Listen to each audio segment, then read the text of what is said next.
Every trip to Europe comes with a checklist, right? Passport, adapter, comfortable shoes, maybe a little cash, and yes, the right outfit for walking across cobblestones without regretting your life choices. But one of the biggest differences between a stressful Europe trip and a smooth one often comes down to something you already have in your hand: your phone. Before you fly, there are 5 things that we think every traveler should download, set up, or check before landing in Europe.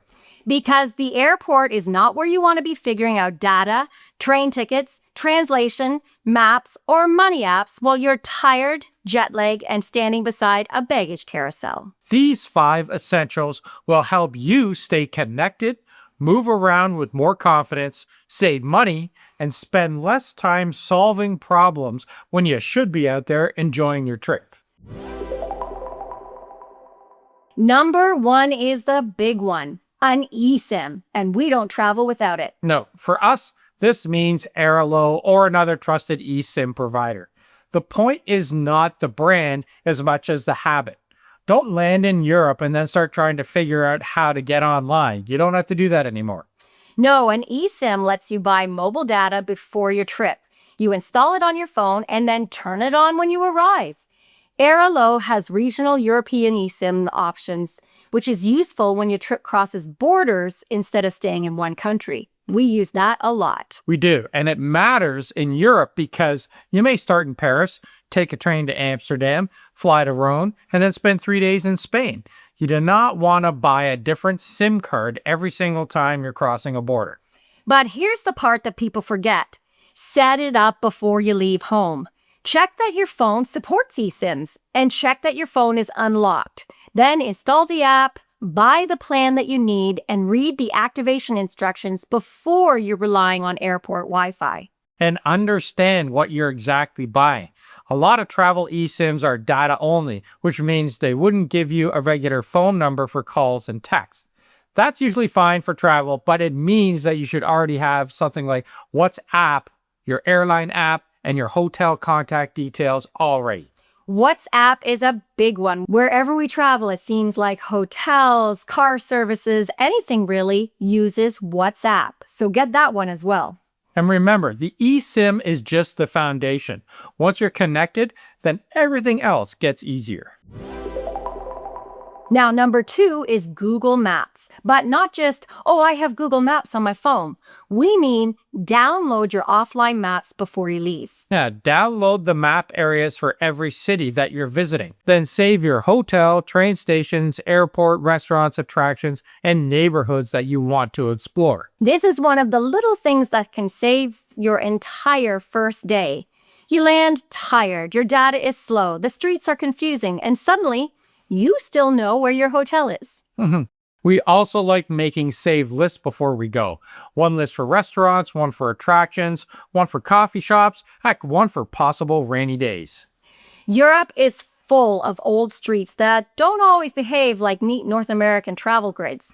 One wrong turn can be part of the fun, but wandering with no clue in the middle of the night when you're tired, after a long flight, well, that's much less fun. And offline maps are also useful on trains and rental cars and old stone neighborhoods or anywhere the signal gets weak or lost. You may still need data for live transit updates, but having that map downloaded gives you a backup. Just remember that offline maps expire within 30 days. We use Google Maps to get around every city. My favorite is the transit app. Just punch in where you're going, punch in how to get there by transit, and it will give you the exact directions that you need. Now, number 3 is Google Translate. Even in places where a lot of people speak English, translation apps are really useful. Menus, signs, parking machines, this is where translation really helps. The feature we use most is the camera translation. Point your phone at a menu or a sign, and it helps you understand what you're looking at. But again, do this before you go. Download the language packs for the countries that you're going to be visiting. French for France, Italian for Italy, Spanish for Spain. You get the idea, right? Whichever one matches your trip. Number 4 is a train and transit app. Europe is not one train system. That's one of the things that surprises a lot of first-time visitors. Each country has its own rail companies, rules, ticket types, and sometimes their own app. For planning, apps like Trainline can be useful because they let you compare train and bus routes across different parts of Europe. It's an easy way to see your options, times, and connections in one place. But we also recommend downloading the official rail apps for the countries that you're going to be visiting. For example, Deutsche Bahn in Germany, SNCF Connect in France, Trenitalia in Italy, or whichever one applies to your route. This is especially important for mobile tickets, platform changes, delays, strikes, and last-minute updates. Third-party apps can help with planning, but the official app often has the most direct travel information. And before you leave, add your tickets to your phone wallet when you can. Take screenshots, save the confirmation email, and make sure that you could open your ticket without hunting through 400 emails at the station. Train travel in Europe can be one of the best parts of the trip. Who doesn't love the idea of traveling across Europe by train? But it's smoother when your tickets, routes, and backup information are already on your phone. And here's one other quick note. We have everything added to our wallet on our iPhone. Boarding passes, credit cards, loyalty cards. It's safe since you need your password or your face to actually unlock it. So start putting everything into your wallet today just to make your life a lot more convenient. And number 5 is a money and currency app. This can be your bank app, Wise, Currency, or another trusted money tool. The point here is that you should know how you're paying before you go. We normally use Wise when traveling in Europe because we can load that card with foreign currency at the exchange rate that we want. And that makes it very easy to pay when we're traveling. We also recommend downloading your banking app, making sure that you can log in, turn on travel notifications where needed, and know how to freeze or replace a card from your phone. And with all of this, we like to have a currency app like Currency Converter so that we know exactly what we are spending. It's very easy to see prices in Europe's pounds, Swiss francs, or kroner and think, oh yeah, I understand the exchange rate. It's fine. But really, it's not fine. A currency app helps you avoid bad airport exchange booths, overpriced cash withdrawals, and those sneaky card machines that ask whether you want to pay in Canadian dollars or local currency. Hot tip, when a card machine abroad asks you if you want to pay in your home currency or the local currency is the better choice. Let your own card or bank handle the conversion instead of accepting the shop or the ATM's conversion rate. And have a backup payment plan as well. One credit card, one debit card, a little local cash, and your banking app ready to go. Don't rely just on one card for your entire Europe trip.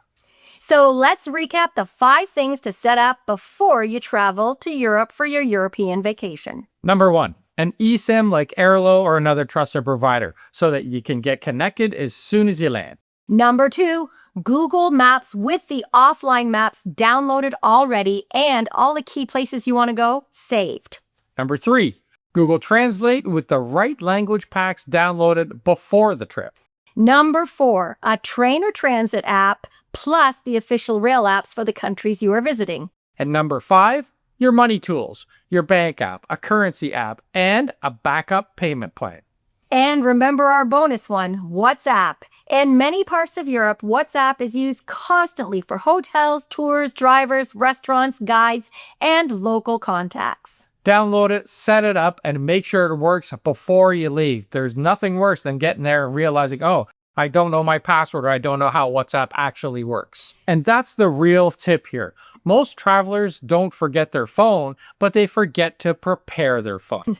And a prepared phone can save you money, time, confusion, and a lot of unnecessary stress. So before your next trip to Europe, take 20 minutes and set up all of these essentials. Your jet-lagged future self will thank you. So let us know, what's the one app that you never travel without? Drop it in the comments down there below because we're always looking for new tools to make travel easier. And if you want more practical travel tips from people who spent more than 20 years traveling the world to 130 countries on all 7 continents, mind you, make sure to subscribe and click on the bell for the Planet D Travel. And if you liked it, give it a like, a hype, and a share so other people can benefit from it as well. Thanks for watching, everyone, and we'll see you in the next video. Ciao.